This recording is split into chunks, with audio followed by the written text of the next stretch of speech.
Hey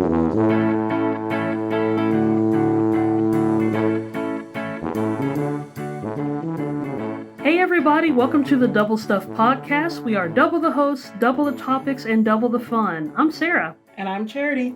And we are finishing up season 6. This is our 1-year anniversary. So if you haven't listened to any of our episodes, just go to doublestuffpod.com. We kind of put together our top 10 of the Double Stuff Podcast episodes. So we're starting with 10 with episode 60 with our Ode to Just a Minute, our revisited episode. Now we just finished recording this episode, but it gave us a chance to play and we were very excited because Dan is back in town.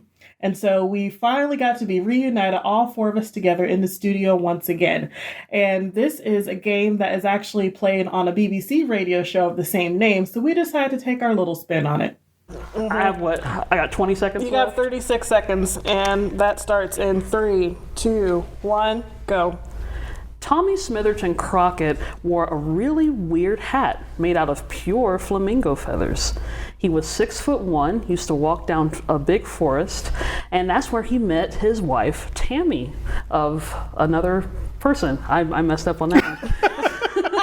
Did you hesitation. No, I hesitated. No one beat me, but I did. I called my own hesitation. It would have come in a minute. Yeah. So I think did Dan call that one after the fact? we'll get. So Dan gets a point. Dan will get a point. So Dan has what 19 seconds left. Yes, and starting in 3, 2, 1, go. Tommy Smitherton Crockett wandered the land far and wide, leaving his family, his destitute people behind, to pass out tofu presses to all the young boys and girls throughout the world. And everybody praised his name as they went. They said, that person whose name I already said. Got Johnny Appleseed. I love it. Okay, so Dan gets another point. Tommy Smitherton Crockett was the Santa Claus of the pioneer, Or the Johnny Appleseed little crossover. planting tofu presses in every. It's like, I already burned his name. I can't say it again later on. And now we are hitting number 9, and we're actually going all the way back to season 1. It's our 3rd episode called The Combination is 1, 2, 3, 4. Now, I really like this episode because even though we were really early into it, we actually sounded like legit podcasters. We spent some time talking about our dreams, and then Charity did some research and played the analyst in that episode. That was really fun. I enjoyed that episode. Yeah, it got really deep. Like, some of those was actually pretty spot on. So, and this actually, so far, our longest episode of the whole series. So take a listen. My oldest daughter has this thing where she asks, Daddy, what did you dream last night? The one that I clearly remember was telling her about how, for some reason, and I don't know why, but I'm in the White House. There's like a digital keypad safe, and I need to know how to get into the safe. And then suddenly I'm thinking, I don't know why I can do this, but I say, why am I in the White House? Alan, you have no business in the White House. I'm in a dream. I was like, well, if I'm in a dream, I can make up the combination. And so I just, on the keypad, hit 1, 2, 3, 4, and then click, open the door, and it opened up. And I have no idea what was in the safe. I think that was the end of the dream. I just clicked it and then opened it, and that was the end of the dream. Double Stuff is going to Washington, D.C. Yeah, we are. Especially when the combination is 1, 2, 3, 4. Yeah. That's it, yeah. And you know what? I bet there's a lot of combinations that are 1, 2, 3. Yeah, 1, 2, 3, 4. The password is password. Well, Right, once Big Brother hears this podcast, they're going to change all the combinations, true. so we're not going to be Yeah. able to break in. Somebody, Secret Service is like, how did he know? Yeah. Probably like How did he know? 4, 3, We have 2, to 1. I know, get this switch it back. Yeah, try 4, 3, 2, that. 1. Yeah, because they wouldn't guess counting down. That's right. Yeah. For Alan's keyword, since he had 1, 2, 3, 4 as his combination, I used the numbers as your keyword. So Okay. 1 can represent the source of life, or it can literally take the representation of oneself. Number 2, it's a number of duality and balance and represents relationships and coming together. So you have like a big family theme going on in your do. dreams here. The negative aspect, though, is it suggests the ambiguity of meaning and presence of doubt. So are you very doubtful in your decisions? And Oh yeah. Yeah. Oh yeah. I do a lot of Socratic kind of dialogue, like just why. Then again, that would lead to overthinking, which we're all really good at. Oh, of course. We're now at number 8, where we feature episode 12 entitled We're All Elongated Squares. Now, this one, we could have talked for hours about our book club style episode, where we talk about our love of reading and the origin of that. And this was a special season for us because we didn't really have any place to record. This was during lockdown and everything was closed. And so we had to record everything in Alan's garage. So during this conversation about books and everything, I wanted to know the difference between autobiographies and memoirs. Well, I guess an autobiography is, telling your life story from like childhood to whenever. But I guess accurately as possible, right? As accurately as possible, but I guess the memoir gives more specific details, more intimate details into that. Okay, then this is a memoir. So, which I always thought, wouldn't an autobiography be that anyway? Because you're delving into your life. Not necessarily. I mean, like I said, there are some very personal stories that she tells. So maybe it's like a square and a rectangle, right? Like all squares are rectangles, but not all rectangles are squares. Maybe Don't go back to math class. Dan, if you grew up with me in school, you would know not to use that reference. Like maybe all autobiographies are memoirs, but not all memoirs are autobiographies. I'll go along with that, though. That does make sense. We're all elongated squares here, right? That's right. So since you're wondering about that, is that a genre you're interested in? Is like nonfiction? Even as a kid, I've actually preferred nonfiction over fiction. Have you? Okay. I'm the only one in my family, I recently found out, that reads fiction. Everyone else reads like textbooks or self-help books or stuff like that. No, I'm the only one who enjoys sitting down with a regular book and like, I do like to escape. But see, I like learning. You can learn in a fiction book. Well, see, you learn how not to get murdered. What they sell on other planets. Yeah. Or you learn how to murder someone. It depends on what side of the story you want to be on. Yeah, Charity was way too quick in answering that one. All right, the countdown continues with number 7, and we are going to episode 16, which is Mark Antony is on MySpace. And this was kind of sort of our time travel episode. We focused more on if historical characters came to present day versus us going into historical times. But we also talked about if those characters had social media platforms. We are traveling. We are either going to go... Who's traveling? We are all traveling. Ooh. We're either going to go forward or back in time. That's true. Well, we've obviously gone forward because we haven't introduced ourselves. Darn it, I can start it over. Let's go back guys, we're going to hop in the time machine. Okay, rewind. Go back to the beginning. Hello, and welcome to the Double Stuff Podcast. I'm Charity. I'm Sarah. I'm Alan. And I'm Dan. All right, now do we fast forward? Yeah, and go now that we're back to the present or future or whichever place we are.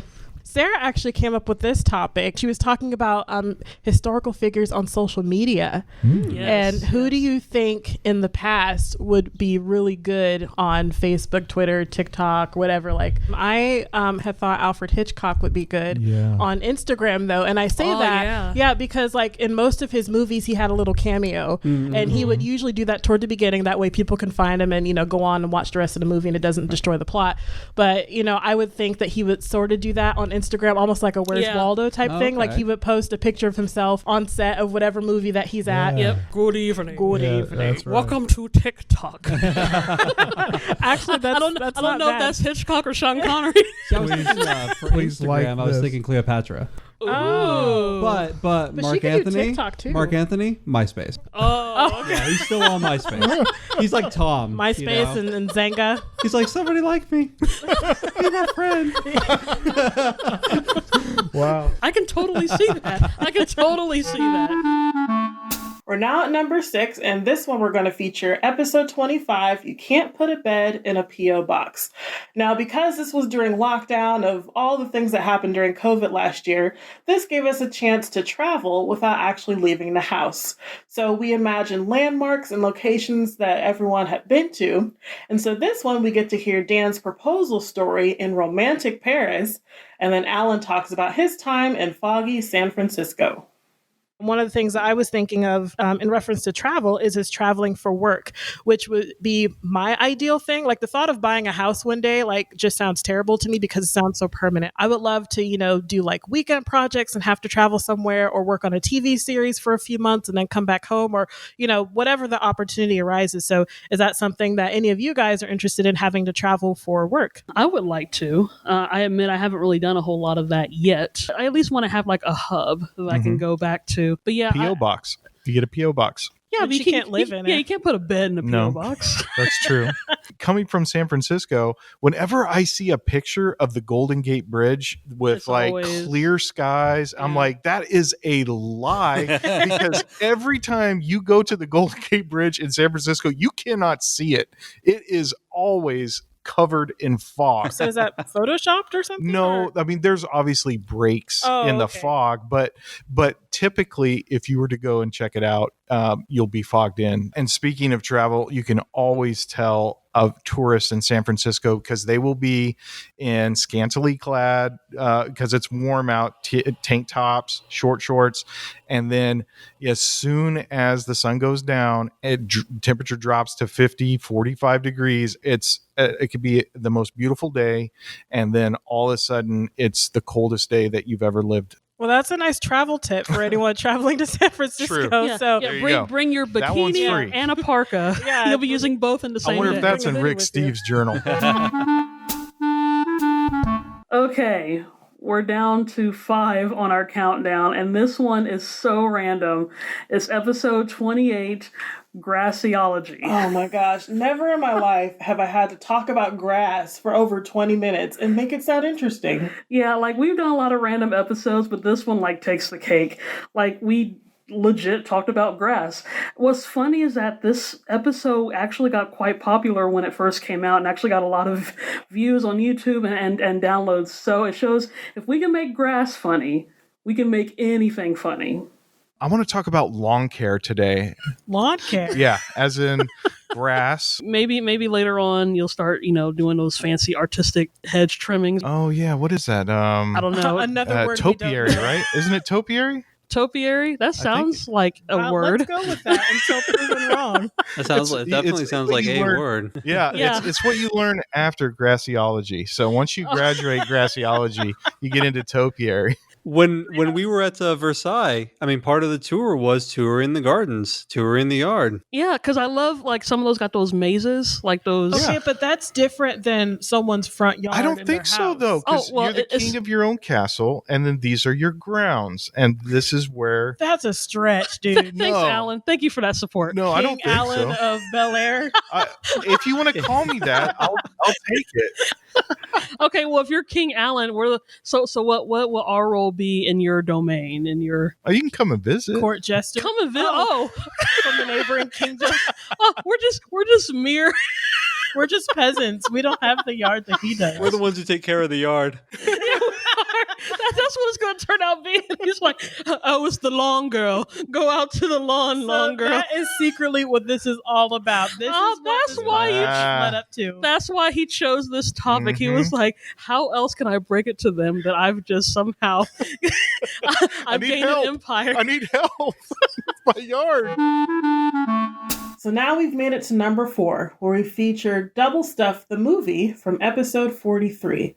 Now this one was a fun one because we saw a post on Twitter from a page called Podcast Movement, and they asked if our podcast was adapted into a film, who would portray ourselves? And so we answered that question, and we wondered which genre would fit each of our personalities. Okay, so if our podcast was a film, what genre do you think we would be best in? It would definitely be something that can't be taken seriously. I can't see ourselves doing something that has a lot of pathos. Would it A be murder like by death film, sort of? I think we would either be part of a parody or Yeah, some kind of parody, satirical film. like a Johnny English? Nobody with charity would get this. There's a Red Skelton movie. The You guys talk amongst Yeah, yourselves. talk among We're yourselves. gonna have I a guess. moment. okay, so Red Skelton did the series of movies where he was a radio star, Uh-huh. and his character inadvertently found himself in situations where he had to solve his own crimes versus the crime that he had in his radio show. Yeah. So I feel like we would do something like this. We, as ourselves, would be podcasters like we are now. Somehow the plot would happen where, for some reason, the only way this crime could be solved was by us, the podcasters, because they think what we're doing is the real thing. The thing is with Red Skelton, I think his character was the wolf or something like that would solve these murder mysteries. Someone thought that he was an actual detective and he wanted them to solve an actual murder. and then he has to go and do that. So I feel like we would be in a situation like that. We as podcasters would be doing something like that. We make a joke about solving a mystery. Somebody would be like, oh, they can solve the mystery of my missing grandmother. We don't know where she went. You guys are on the case. I feel like our characters would do something like that, and we would bumble our way to actually finding the culprit. All right, we are down to number 3, and this is for episode 49, The Red Herrings. This was a really popular episode with our audience. Actually, Charity hosted this one. It was just talking about mysteries. You can't go wrong with a classic murder mystery. I know you're in suspense. Ooh. We're talking about my favorite genre, which is mysteries. Like, will we be better as the solving the crime, or are we better as being the one murdered? No. I'm just talking about, are we just better just being the indifferent suspect and be like, we would be the Red Herrings. We would be the ones that they would assume because we would mess it up. I swear I didn't do it. That's like in all the old Perry Mason shows where they're like in there holding the murder weapon. I'm like, don't touch the evidence. Don't touch it. If you see a bloody knife, leave it on the floor. That'd be Alan. What do I do with this dripping blood all over my it's all over my shirt? Yeah, it's everywhere, guys. It's everywhere. We're slipping, sliding in here. I would be the bumbling detective, be like the local police or whatever, because I am terrible at solving mysteries. Be like, blood? That's obviously ketchup, you idiot. We've made it to number 2, where we feature episode 34. Sop is Charity's favorite word. All of season 4, we are on the theme of holidays, from Halloween to New Year's Eve. And we are all in the holiday spirit recording all of these episodes when someone wanted to talk about my favorite word. Yeah, I talk about drinking soda from a martini glass, and then, of course, Charity gagged upon hearing sop. So just take a listen. Today, we are talking about Thanksgiving food. We talk a lot about food on this podcast, and I love it. I'm a fan. I'm a fan of food. We could talk about food. That's easier than eating it and gaining the weight. So we'll talk about it to our heart's content. It's a low-fat podcast. Low-fat podcast. Is there like a bread that you like to like sop up the gravy with? Sop is Charity's favorite word. Sop. Okay, you know how some people hate the word moist? Okay. I hate the word sop. Sop is some people hate moist. Sop is Charity's moist. Because it implies sogginess. I'm about to gag talking about this. It implies soggy bread. Which is delicious. What does? I've been trying to have Charity gag on one of our episodes. Yes.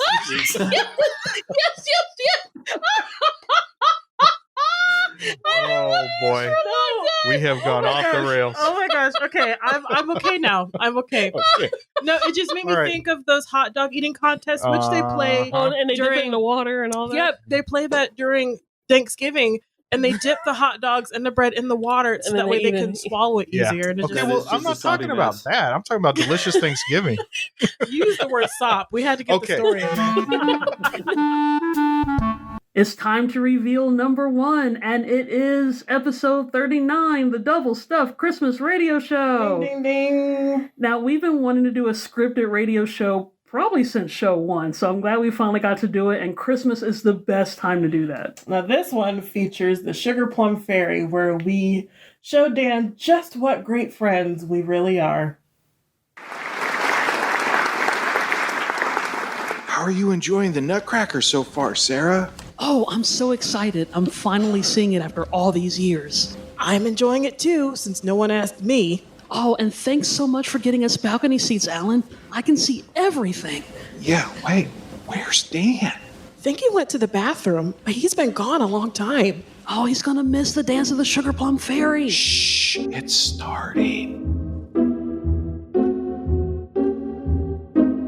Wow, she's so pretty, so graceful, so...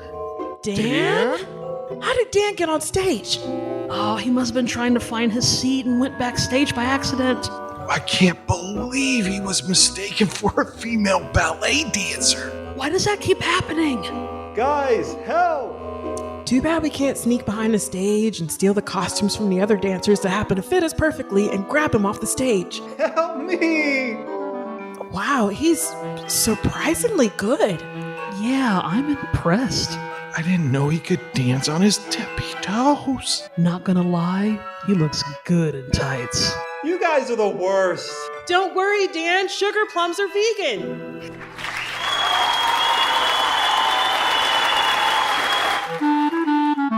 Well, that concludes today's episode. We hope you enjoy going down memory lane with us, doing our top 10 of all of the episodes that we've done throughout the year. And if you want to listen to all these episodes, we have them archived on our website at doublestuffpod.com. You can also check us out on social media, on Instagram and Facebook at Double Stuff Podcast, and on Twitter at DoubleStuffP. That's the letter P.